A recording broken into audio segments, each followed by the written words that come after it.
ฮัลโหลวันนี้นี่มาต่อคลิป EP 3ให้แล้วนี่ไผ่ที่ท่าเบิ่ง EP 3เนี่ยผักบ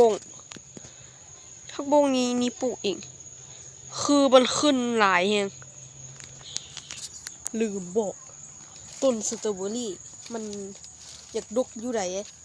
แต่ว่าบ่ได้เอาไปปลูกจักเทื่อเพราะบ่มีเวลาหรือว่าเล่นเกมกันแน่นี่ต้นไหลก็สิเห็นในคลิปอยู่ดอก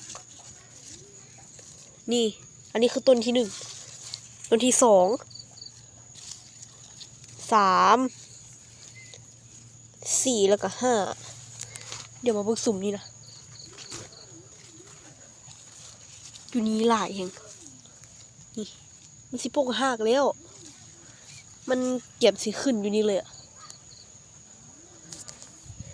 เดี๋ยวมื้ออื่นเราค่อยมาอย่างวะ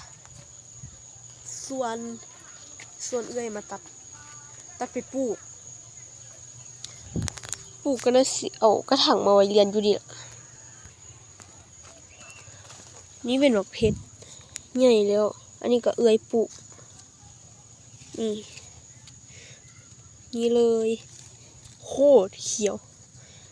1 2 3 4 5 6 7ส่วนนี่กะหญ้าสิหลายแฮงเพราะว่าบ่ได้เสียน่ะ